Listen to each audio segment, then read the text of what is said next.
ലോകത്തിൻ്റെ യുദ്ധ ചരിത്രത്തിൽ തന്നെ വലിയ പ്രാധാന്യം നേടിയ ശ്രദ്ധേയമായ ഇടം നേടിയ ഒന്നായിരുന്നു 1971 നടന്ന ലോങ്കേവാല യുദ്ധം.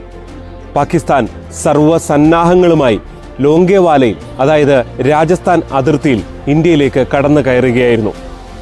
ഇത് ചരിത്രത്തിൽ ഇടം നേടിയതിന് ഒരുപാട് കാരണങ്ങളുണ്ട്. വളരെ ചെറിയൊരു സേനാ അംഗങ്ങളുടെ പിൻബലത്തോടെയാണ് ഇന്ത്യ പാകിസ്ഥാനെ തുരത്തിയത്. ഏതാണ്ട് 6 ദിവസം മാത്രമാണ് ഈ യുദ്ധം നടക്കുകയും ചെയ്തത്. ഇന്ത്യൻ സൈനികരുടെ ധൈര്യപൂർവ്വമുള്ള, ബുദ്ധിപൂർവ്വമുള്ള ഇടപെടലാണ് അന്ന് യുദ്ധവിജയം സാധ്യമാക്കിയത്. ലോങ്കേവാല യുദ്ധം നടന്ന ചരിത്രഭൂമിയിലാണ് ഞാനിപ്പോൾ ഉള്ളത്. ലോങ്കേവാലയുടെ കാഴ്ചകൾ കാണാം. സ്വാഗതം.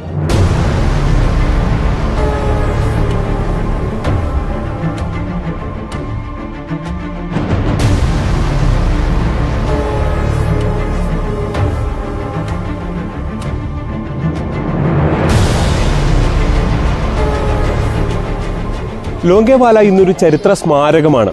ഇവിടെ എത്തുന്നവർക്ക് ഈ യുദ്ധം നടന്ന സ്ഥലം ഉൾപ്പെടെ കാണാൻ സാധിക്കും. അന്ന് പാകിസ്ഥാൻ പട്ടാളത്തിൻ്റെ ടാങ്കുകളടക്കം ഇന്ത്യൻ സേന പിടിച്ചെടുത്തു. ഇതും ഇവിടെ പ്രദർശിപ്പിച്ചിട്ടുണ്ട്. അന്ന് യുദ്ധത്തിൽ പങ്കെടുത്ത ധീര ദേശാഭിമാനികളുടെ, ധീര സൈനികരുടെ ചിത്രങ്ങൾ ഉൾപ്പെടെയും ഇവിടെ, പ്രതിമകൾ ഉൾപ്പെടെ ഇവിടെ കാണാം.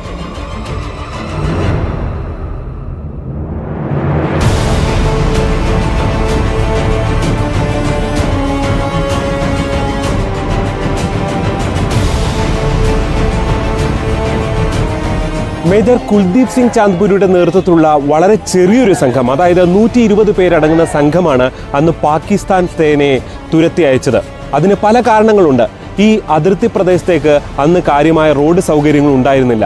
മറ്റ് സേനാ വിഭാഗങ്ങൾക്ക് വളരെ വേഗത്തിൽ എത്തി പാകിസ്ഥാൻ സേനയെ നേരിടാൻ കഴിയുന്ന സാഹചര്യമായിരുന്നില്ല ഉണ്ടായിരുന്നത്. അതുകൊണ്ട് തന്നെ പഞ്ചാബ് റെജിമെൻറ്റിൻ്റെ കീഴിലുള്ള ഈ ചെറിയ സേനാ വിഭാഗം തന്ത്രപരമായി പാകിസ്ഥാൻ സേനയെ തുരത്തി ഓടിക്കുകയായിരുന്നു. വളരെ കുറച്ച് പേർ, ഏതാണ്ട് 10-ൽ താഴെ ആളുകൾ മാത്രമാണ്, വീരന്മാരെ മാത്രമാണ് അന്ന് ഭാരതത്തിന് നഷ്ടമായത്. പക്ഷേ ഏതാണ്ട് 200-ലധികം ആളുകൾക്ക്, സേനാ അംഗങ്ങൾക്ക്, പാകിസ്ഥാൻ സേനയ്ക്ക് നഷ്ടമാകുകയും ചെയ്തു. അതാണ് ചരിത്രത്തിലെ ഏറ്റവും പ്രധാനപ്പെട്ട, അതായത് 6 ദിവസം മാത്രം നീണ്ടുനിന്ന ഒരു യുദ്ധത്തിൻ്റെ ഏറ്റവും പ്രധാനപ്പെട്ട ഒരു സവിശേഷത.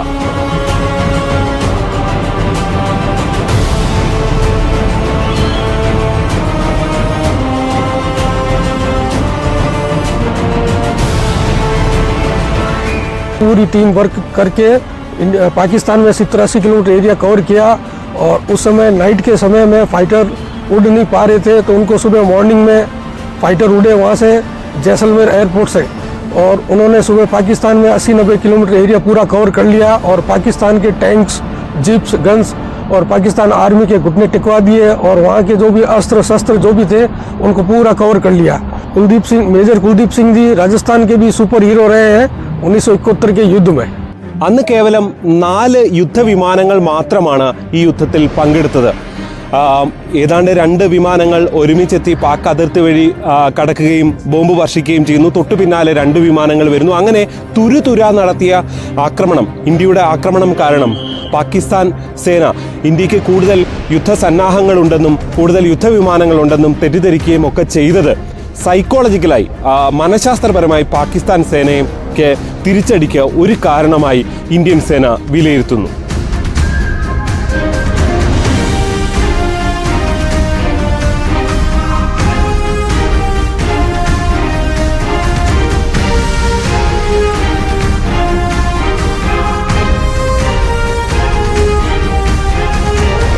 ലോങ്കേവാല ഗ്രാമത്തിലുണ്ടായിരുന്ന ഒരേ ഒരു ജലസ്രോതസ്സായിരുന്നു ഈ കിണർ.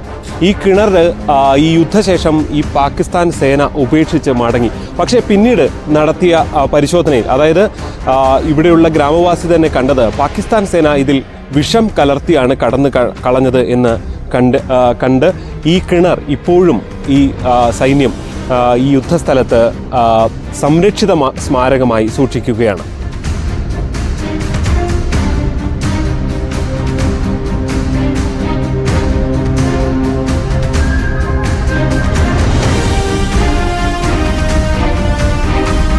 നേരത്തെ കണ്ട ലോങ്കേവാലയിൽ നിന്ന് 50 കിലോമീറ്റർ സഞ്ചരിച്ചാൽ അതിർത്തിയോട് ചേർന്നുള്ള ഈ തനോത് മാതാ ടെമ്പിളിൽ എത്താം.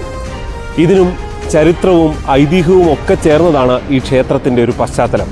1965 പാകിസ്ഥാൻ ആർമി ഈ തനോത് മാതാ ക്ഷേത്രം ഉൾപ്പെടുന്ന ഗ്രാമത്തിലേക്ക് അറ്റാക്ക് നടത്തി എന്നുള്ളതാണ് ചരിത്രം. ചില വിശ്വാസങ്ങൾ ഉള്ളത് ഇവിടേക്ക് വലിയ രീതിയിൽ ബോംബ് വർഷം നടത്തിയെങ്കിലും അതൊന്നും പൊട്ടിയില്ല. അതിന് പ്രധാന കാരണം ഈ ദേവിയുടെ ചൈതന്യമാണ് എന്നുള്ളതാണ് ഇവിടെ ഒരു വിശ്വാസം. പിന്നീട് ഈ സ്ഥലം, അറ്റാക്ക് നടന്ന സ്ഥലം എന്ന നിലയിൽ BSF ഇത് ഏറ്റെടുക്കുകയും ഇവിടെ ഒരു ക്യാമ്പ്, ഇവിടെ ഒരു പോസ്റ്റ് രൂപീകരിക്കുകയും ചെയ്തു. ഇന്ന് ഈ തനോത് മാതാ ക്ഷേത്രം അതിൻ്റെ എല്ലാ തരത്തിലുള്ള അധികാരങ്ങളും ഇവിടുത്തെ പൂജയും എല്ലാം നടത്തുന്നത് BSF ആണ്. BSF ജവാന്മാരാണ് ഇവിടെ പ്രസാദം പോലും നൽകുന്നത്. മാത്രവുമല്ല, അന്ന് നടന്ന അറ്റാക്കിൻ്റെ ഭാഗമായി അന്ന് പൊട്ടാത്ത ബോംബുകൾ ഈ ക്ഷേത്രത്തിനുള്ളിൽ തന്നെ വിഗ്രഹത്തോട് ചേർന്നുള്ള സ്ഥലത്ത് തന്നെ ഒരു ചരിത്ര സ്മാരകമായി സൂക്ഷിക്കുന്നതും നമുക്ക് കാണാം.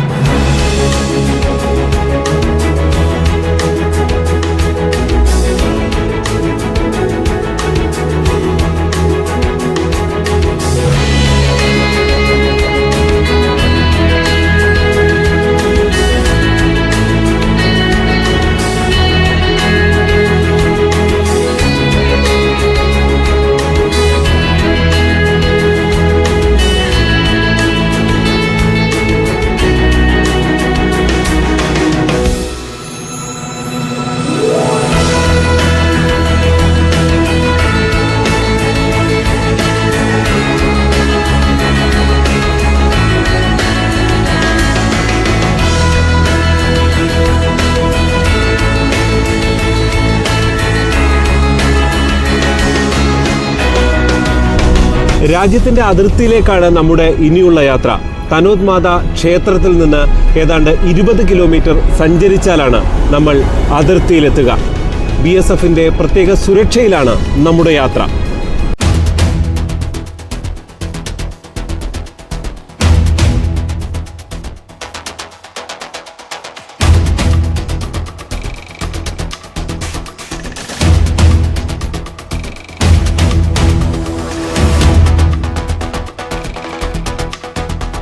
ഇന്ത്യ പാകിസ്ഥാൻ അതിർത്തിയിലാണ് ഞാനിപ്പോൾ നിൽക്കുന്നത്. തനോത് മാതാ ക്ഷേത്രത്തിൽ നിന്ന് 20 കിലോമീറ്റർ സഞ്ചരിച്ചാലെത്തുന്ന ബൗലിയാൻ അതിർത്തിയിൽ. എനിക്ക് പിന്നിൽ കാണുന്നത് നമ്മുടെ അതിർത്തിയാണ്. ഇലക്ട്രിക് ഫെൻസിങ് കൊണ്ട് ഇവിടെ ഈ ഫെൻസിങ് കെട്ടി തിരിച്ചിട്ടുണ്ട്. അപ്പുറത്ത് പാകിസ്ഥാൻ ബോർഡർ കാണാം. ഈ ഭൂമിയുടെ തൊട്ടപ്പുറം, ഇപ്പോൾ കാണുന്ന നമ്മൾ നിൽക്കുന്നതിൻ്റെ തൊട്ടപ്പുറ വശമാണ് പാകിസ്ഥാൻ. ഇവിടെ അത്തരം എഴുത്തുകളൊക്കെ നമുക്ക് കാണാൻ സാധിക്കും. India Pakistan border pillar number 609 എന്നാണ് എഴുതിയിരിക്കുന്നത്. ഇവിടെ നിന്ന് എനിക്ക് പിന്നിലേക്ക് വന്നു കഴിഞ്ഞാൽ തൊട്ടിപ്പുറത്ത് വാച്ച് ടവർ നമുക്ക് കാണാൻ സാധിക്കുന്നുണ്ട്. ഈ വാച്ച് ടവറിൽ നിന്നുകൊണ്ട് 24 മണിക്കൂറും നമ്മുടെ സൈനികർ രാജ്യത്തിൻ്റെ സുരക്ഷ നോക്കുന്നു. അതായത് ഇത് ഇവിടെ നിന്ന് ഒരു 800 മീറ്റർ അപ്പുറത്തേക്ക്, ഒരുപക്ഷെ ദൃശ്യങ്ങളിൽ നമുക്ക് കാണാൻ സാധിച്ചെന്ന് വരില്ല, തൊട്ടപ്പുറത്താണ് പാകിസ്ഥാൻ്റെ ചെക്ക് പോസ്റ്റ് ഉള്ളത്. ചെക്ക് പോസ്റ്റ് എന്ന് വെച്ചാൽ ഈ അതിർത്തിയിലെ ഈ ചെക്ക് പോസ്റ്റ് ഉള്ളത്. അവിടെയും സദാ സന്നദ്ധരായി അവിടെ കാത്തു നിൽക്കുന്നത് നമുക്ക് കാണാൻ സാധിക്കും. എന്തായാലും ഇവിടേക്ക് എത്താൻ ജില്ലാ ഭരണകൂടത്തിൻ്റെയും സൈന്യത്തിൻ്റെയും ഒക്കെ പ്രത്യേക അനുമതി ഉണ്ടെങ്കിൽ മാത്രമേ ഈ അതിർത്തി പ്രദേശം പൊതുജനങ്ങൾക്ക് കാണാൻ സാധിക്കുകയുള്ളൂ. BSFൻ്റെ നിയന്ത്രണത്തിലാണ് ഈ അതിർത്തി സ്ഥിതി ചെയ്യുന്നത്.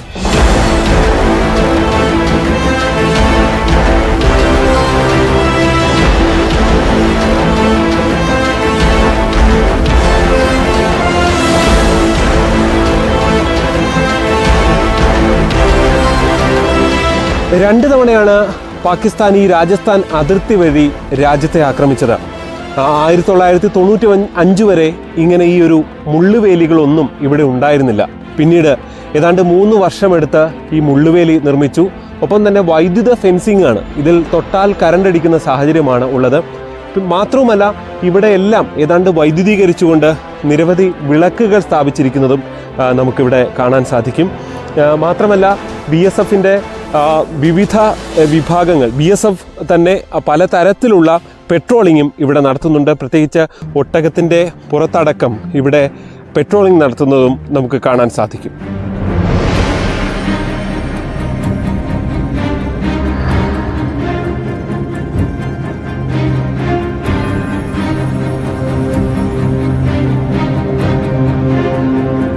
സേനാ വിഭാഗങ്ങളുടെ അനുമതി ഉണ്ടെങ്കിൽ പോലും BSFിൻ്റെ ഒക്കെ അനുമതി ഉണ്ടെങ്കിൽ പോലും സാധാരണക്കാർക്ക് ഇവിടേക്ക് പ്രവേശനം ഇല്ല. നമ്മളിപ്പോൾ നിൽക്കുന്ന ഈ അതിർത്തിയിൽ പ്രവേശനമില്ല. അതിന് പകരം എനിക്ക് പിന്നിലായി ഒരുപക്ഷെ കാണുന്നുണ്ടാകും, അവിടെ ഒരു വാച്ച് ടവർ ഉണ്ട്. അവിടെ നിന്നുകൊണ്ടാണ് ഇവിടെ എത്തുന്നവർ അതിർത്തി കാണുന്നത്. നിലവിൽ സമാധാനപരമായാണ് രാജസ്ഥാനിലെ ഇന്ത്യ പാക് അതിർത്തി കടന്നു പോകുന്നത്. 1971 യുദ്ധത്തിന് ശേഷം കാര്യമായ നുഴഞ്ഞുകയറ്റ ശ്രമങ്ങൾ ഒന്നും ഉണ്ടായിട്ടില്ല. പക്ഷേ ഇവിടെ സൈനികർ നേരിടുന്ന പ്രധാനപ്പെട്ട വെല്ലുവിളി ഇവിടുത്തെ കാലാവസ്ഥയാണ്. ചില സമയങ്ങളിൽ -ഡിഗ്രിയിലേക്ക് എത്തുന്നു, ചില സമയങ്ങളിൽ ഏതാണ്ട് 55 ഡിഗ്രി സെൽഷ്യസ് വരെ ഈ അതിർത്തിയിൽ താപനില രേഖപ്പെടുത്തുന്നു. ഒരേ ദിവസം തന്നെ ഇത് രണ്ടും സംഭവിക്കുന്നതും പലപ്പോഴും ഉണ്ടാകാറുണ്ട്. ഈ കാലാവസ്ഥയെ അതിജീവിച്ച് അതിർത്തിയിൽ നമ്മുടെ സൈന്യം രാജ്യത്തെ കാക്കുകയാണ്.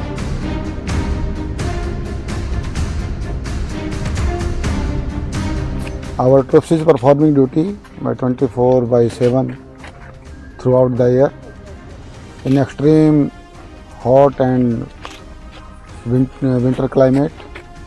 During summer it goes beyond 50 degrees centigrade, and during winter it sometimes it falls 0 degree temperature.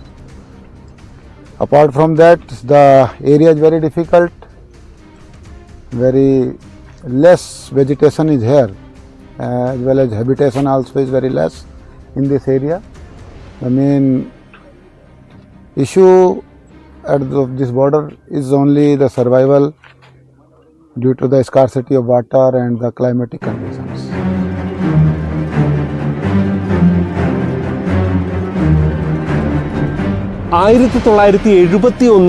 രാജ്യം ആക്രമിക്കപ്പെടുമ്പോൾ പാകിസ്ഥാന്റെ പ്രധാന ലക്ഷ്യം ഏതാണ്ട് ഉച്ചയോടുകൂടി ജയ്സൽമീർ പിടിച്ചടക്കുക എന്നുള്ളതായിരുന്നു.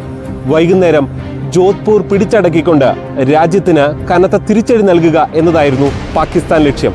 ആ ലക്ഷ്യമാണ് നമ്മുടെ സൈന്യം, കേവലം 120 പേരടങ്ങുന്ന നമ്മുടെ സൈന്യം വിരലിലെണ്ണാവുന്ന ദിവസങ്ങൾ കൊണ്ട് തകർത്തെറിഞ്ഞത്.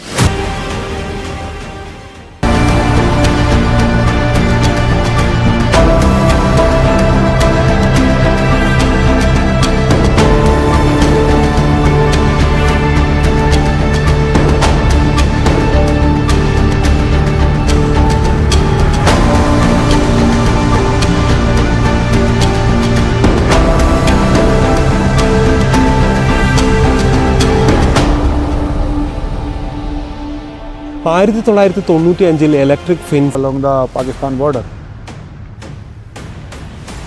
So there was gaps were there, and they took advantage of that gap. But after the action of fencing, it is almost zero. Since last 3 years, there is no any infiltration took place in this area. Sometimes some mental disabled persons cross the IB, but they അവസരമൊരുക്കിയിട്ടുണ്ട്. ജയ്സൽമീറിൽ നിന്ന് 45 kilometre സഞ്ചരിച്ചാൽ താർ മരുഭൂമിയിലെ some എന്ന സ്ഥലത്തെത്താം. ഇവിടെ നിങ്ങളെ കാത്തിരിക്കുന്നത് ബോർഡറിൽ കാണുന്ന അതേ കാഴ്ചകളാണ്.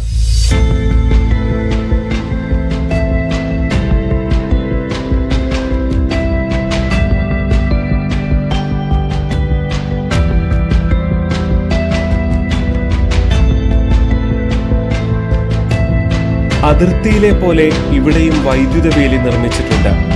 ബോർഡറിലെ ചെക്ക് പോസ്റ്റും ഇവിടെയുണ്ട്.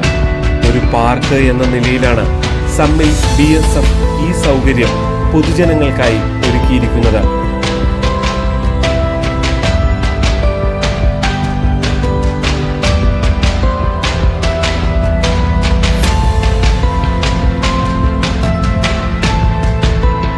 സഞ്ചാരികൾക്ക് ബൗലിയാൻ അതിർത്തിയിൽ നിന്നും 1/2 കിലോമീറ്റർ ദൂരെ വരെ മാത്രമാണ് പ്രവേശനാനുമതി. അതായത് അതിർത്തിയിലെ വേലിക്ക് സമീപം എത്താനാകില്ല. അങ്ങനെയുള്ളവർക്ക് സം പാർക്കിലെത്തി അതിർത്തി എന്ന് തോന്നിപ്പിക്കുന്ന ചിത്രങ്ങളെടുത്ത് സന്തോഷത്തോടെ മടങ്ങാം.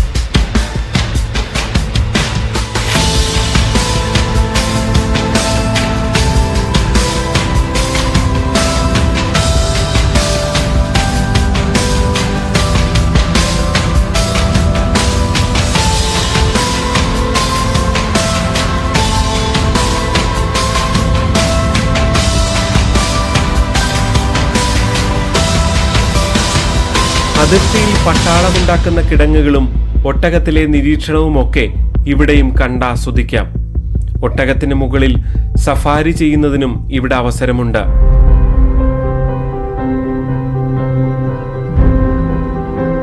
തോക്കുകൾ കൊണ്ട് വെടിവെച്ച് പരിശീലനം നടത്തുന്നതിനും ഇവിടെ സൗകര്യമുണ്ട്. ഉസ്തരുണ്ട്.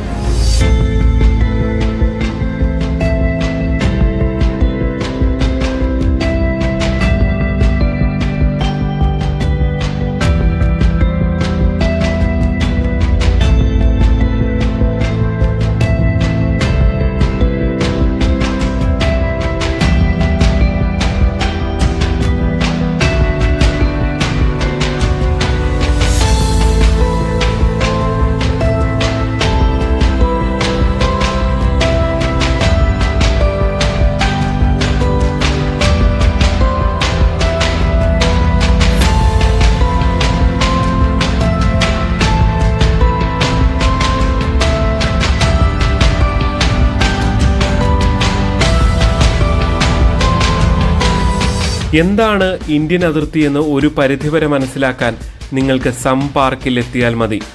ഇന്ത്യ നേരിട്ട യുദ്ധത്തിന്റെ ചരിത്രവും ഇവിടെ എത്തുന്നവർക്ക് വീഡിയോ പ്രദർശനമായി BSF ഒരുക്കിയിട്ടുണ്ട്.